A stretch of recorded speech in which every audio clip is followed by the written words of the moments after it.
JOAIT post code 817 के अभ्यर्थियों ने आज शिमला सचिवालय के बाहर अपना विरोध जाहिर किया।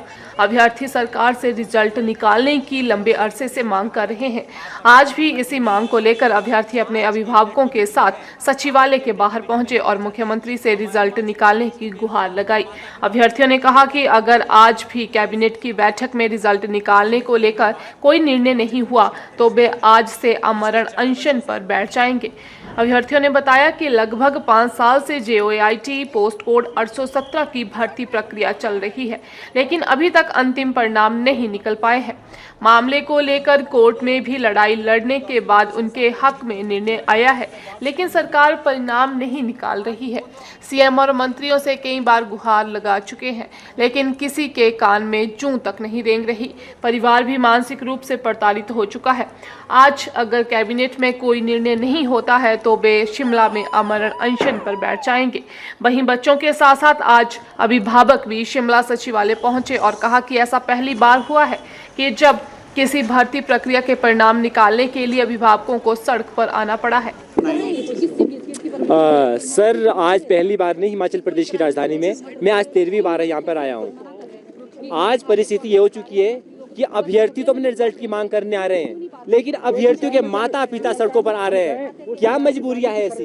किस मजबूरी के कारण माता पिता को सड़कों पर उतरना पड़ रहा है? क्योंकि उनके अंदर दर्द है कि जिन्होंने अपने पूरे मेहनत की कमाई से अपने बच्चों को पढ़ाया था, आज उनके बच्चे किसी और की गलती से सड़कों पर खड़े हैं। आज मैं आपको हिमाचल प्रदेश की परिस्थिति बताता हूँ। हिमाचल प्रदेश एक छोटा सा पहाड़ी राज्य है जहाँ पर जनसंख्या 1 करोड़ से भी कम है, परंतु पूरे भारत में 35% बेरोजगारी दर के साथ पहले नंबर पर है। क्या यह है व्यवस्था परिवर्तन हिमाचल प्रदेश सरकार का कि हिमाचल प्रदेश के बेरोजगार 35% बेरोजगारी के साथ हिमाचल प्रदेश पूरे भारत में पहले स्थान पर है? आज मैं आपको परिस्थिति बताना चाहता हूं कि जो मेन दोषी थी, जो मेन कल्प्रिट थी, उमा आजाद, उनको कोर्ट ने हर केस में बरी कर दिया है, जमानत दे दी है। आज दोषी कौन हुआ? दोषी हुए तो वो लोग जिन्होंने पेपर बड़ी मेहनत से पास किया था। तो क्या हमारी गलती थी? जो तो गलती करने वाले थे और सड़कों पर आराम से घूम रहे हैं, उनके बच्चे आराम से वहां पे अपनी मौज प्रस्ती कर रहे हैं, बाहर घूम रहे हैं, खेल रहे हैं, अच्छे तरीके से काम कर रहे हैं। लेकिन दोषी कौन हुआ? आज हम हुए। आज हमें बताओ कौन दोषी है? आज ये माताएं हमारे साथ आई है, इनकी ये दिल्ली से यहाँ पे पहुंचे, इनके हस्बैंड आर्मी में, इन्होंने अपने बच्चों को पढ़ाया, इनके पति आर्मी में बाहर सीमाओं पर रहते थे, उसके बावजूद कष्टी करके बड़ी मुश्किल से अपने बच्चों को यहाँ तक पहुंचाया। इनके दोनों बच्चों का टेस्ट क्लियर है JOAIT 817 का, परंतु आज अंतिम परिणाम नहीं निकल पा रहा है। आज ये दिल्ली से यहाँ पर पहुंचे हैं अपने बच्चों के रिजल्ट की मांग करने के लिए। इससे ज्यादा शर्मनाक परिस्थिति हिमाचल प्रदेश में ना कभी थी ना कभी होगी कि माँ बाप को अपने बच्चों की नौकरी मांगने के लिए आना पड़ रहा है। जो युवा आज कुर्सियों पर बैठना चाहता था, जो हिमाचल प्रदेश के विकास में अपनी भागीदारी सुनिश्चित करना चाहता था, आज वो युवा हिमाचल प्रदेश की सड़कों पर है। इसके पीछे कौन है? आप कहते हैं कि विजिलेंस की जांच चल रही थी। मैं कहता हूं कि विजिलेंस की जांच पिछले 1.5 साल से चल रही थी। कितने लोग पाए गए? 5 या 6 लोग। जब लॉ डिपार्टमेंट ने कह दिया है कि 7 लोगों को बाहर करके रिजल्ट दिया जाए, तो गलती कहाँ है? पिछली बार कहा गया था कि अगली कैबिनेट में आपका मुद्दा कैबिनेट में लिया जाएगा, लेकिन यदि आज कैबिनेट में हमारा मुद्दा सॉल्व होता है तो ठीक है, नहीं तो आज से यहीं पर आमरण अनशन होगा हिमाचल प्रदेश की राजधानी में।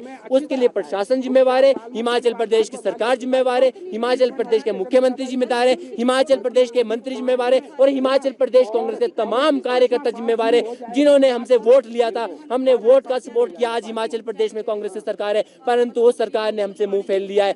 आज हमारी गलती बता दीजिए, क्या हमारी गलती है कि हमने पेपर पास किए, अपनी मेहनत से 5-5 वर्षों तक लाइब्रेरी में बैठे रहे? किस लिए? कि आज हमें दर बदर की ठोकरें खानी पड़े। आज हमने पेपर इसलिए पास नहीं किए थे कि हमें दर दर की ठोकरें निकालने पड़े। आज पेपर हमने इसलिए पास किए थे कि आज हम अपने माता पिता का सहारा बने, लेकिन हम अपने माता पिता का सहारा नहीं बन पा रहे, उनके ऊपर उल्टा बोझ बन पा रहे। परंतु गलती किसकी थी? गलती औरों की थी, लेकिन बोझ हम अपने माता पिता पर बनते जा रहे। ना हम अपने समाज में शक्ल दिखा पा रहे, ना अपने माता पिता को सवाल। आज मैं वहां से वापिस जाता हूँ तो मेरी मम्मी बार बार कॉल करती है कि बेटा क्या हुआ, तो मम्मी को मैं बोलता कुछ नहीं, लेकिन मेरी खामोशी उनको सब कुछ बता देती है कि आज भी वही हुआ जो पहले होता है। अब तो हमें या तो रिजल्ट दे दो या फिर जहर दे दो, इससे ज्यादा मैं कुछ नहीं कह सकता। ये माता हमारे साथ आई है, इनसे पूछो कि क्या दर्द है इनके बच्चों का। हम स्पेशल दिल्ली से आए।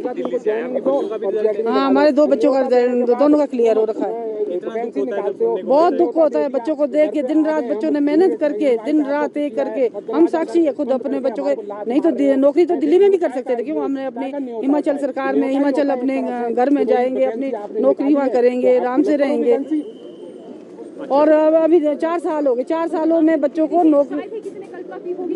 नौकरी नहीं दी जा रही, रिजल्ट नहीं दिए जा रहे। 4 सालों से बच्चे सड़क पर घूम रहे हैं, जबकि इनका हक है अपने दफ्तरों में काम करे, सरकार का सहयोग करे, और ये धर धर की टोकरे खा रहे हैं बच्चे। तो आपको आना पड़ा आज स्पेशल हम आए, हम दिल्ली से आए स्पेशल, बच्चों के लिए आए स्पेशल। चलो सबका, ये सारे बच्चे हमारे बच्चे, स्पेशल फोर्स मेरी अभी तो हम ही आए, अब आने वाले समय में सब पेरेंट्स आएंगे। हमारे को इसे इलेक्शन से पहले हमारे को क्या कसूर है, इन्होंने क्या किया? इतनी ईमानदारी से पेपर निकाले। तो आजाद हो चुके अपनी। ये पूछना चाहती हूँ कि हमारे बच्चों का कसूर क्या है? क्या वो क्राइम करने के लिए परमिशन ले रहे हैं आपसे? जो तो क्राइम करने वाले बंदे थे वो तो आजाद होके घूम रहे, और हमारे बच्चे सड़कों पे 4 साल पे दर दर की ठोकरे खा रहे। हम ये चाहते कि जल्दी से जल्दी उनको इंसाफ दो, वरना ये ना सोचना कि 4-5 हजार है उसके साथ पूरी फैमिली जोड़ना, रिश्तेदार जोड़ना, जान पहचान जोड़ना, गली मोहल्ला जोड़ना। हम इतनी बड़ी तादाद में हो जाएंगे कि कांग्रेस का फिर नामो निशान मिट जाएगा, क्योंकि हमारी मिन्नतें करने की हद पार हो चुकी है। हम ये चाहते कि जल्दी से जल्दी इन सभी बच्चों को इंसाफ मिले, यही मेरी बात। मैं जाठिया देवी से हूँ, जाठिया देवी से हूँ जी। मैं कितनी परेशानी है बच्चे ने बड़ी बहुत मेहनत से मेरा बच्चा यहाँ तक पहुँचा है, और सभी के बच्चे जो मतलब मेहनत से यहाँ तक पहुँचे हैं। लेकिन बड़ा दुख हो रहा है कि इलेक्शन से पहले सीएम सर ने बोला था कि जल्दी हमें वोट दो, हम आप लोगों को जल्दी से जल्दी नौकरी देंगे, और अब जो 1 साल बीत चुका, यहाँ पर बच्चे आते हैं भूखे प्यासे दूर से, उनको ना रहने की सुविधा होती, ना खाने की सुविधा होती, और उनको नजर नहीं आता क्या। और वोट मांगने के लिए तो झुंड के झुंड घर में घुसते, और जब हमने उनको चुना है ना अपने काम करने के लिए, तो अब जो हमारे को नजरअंदाज क्यों कर रहे हो? अपने सचिवालयों के सामने खड़े भी नहीं होने दे रहे, ना हमारी सुनवाई कर रहे, तो हमारा क्या अपराध है?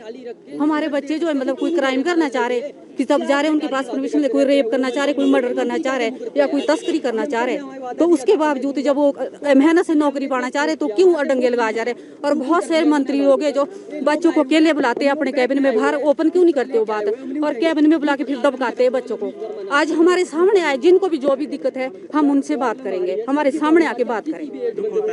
बहुत दुख हो रहा है, हद से ज्यादा। और 87 में कांग्रेस है, और हमारे कई आदमी वहाँ शहीद हो गए। कांग्रेस की सरकार थी वहाँ, मैं साक्षी हूँ, मैं श्रीलंका में मैं था, जाफना में 3 साल तक हम रहे वहाँ पर। हमने लिट्टो के साथ हमने लड़ाई लड़ी है ना। चाहे आप छानबीन कर सकते हैं सीएम साहब, मेरा नाम 10 पैरा स्पेशल फोर्स का हूँ, मैं 10 पैरा स्पेशल फोर्स का कमांडो है, मेरा नाम राजेश कुमार है। आप चाहे इंक्वायरी कर सकते हो कहीं भी कि ये 10 पैरा स्पेशल फोर्स का, झूठ तो नहीं बोल रहा। मैं श्रीलंका में 3 साल रहा, कारगिल हमने 99 का लड़ा, और हमारे बच्चों के यहाँ पर अब ये इन सब बच्चों के साथ इन्होंने क्या कसूर कर रखा है जो यहाँ पर ये सड़कों पे आज बैठे हैं? नहीं तो इनको होना चाहिए था कहीं कुर्सी पे बैठे रहते और सरकार के सहयोग करते, आगे बढ़ाने में देश की आगे बढ़ाने में योगदान करते, है ना। विक्रमादित्य मंत्री उन्होंने बिल्कुल ठंडे उससे मीठी बात तो करते हैं वो, लेकिन वो ग्राउंड पे धरातल पे कुछ नहीं उतरता है, बिल्कुल भी सही नहीं उतरता। बिल्कुल वो विक्रमादित्य है, लेकिन अब ठीक है आश्वासन दे रहे हैं, लेकिन कोई ग्राउंड पे उनका कुछ भी दिखाई नहीं देता उनका कि भाई ये क्या कर रहे हैं क्या नहीं। और हाँ यहाँ भी लड़ाई लड़नी पड़ी है बॉर्डर पे, और हम तब तक यहाँ से हिलेंगे नहीं जब तक, क्योंकि हम मरने से डरते नहीं है, हमारा हौसला वही बुलंद है। बेशक 60 साल उम्र है हमारी, लेकिन बुलंद वही हौसला है हमारा।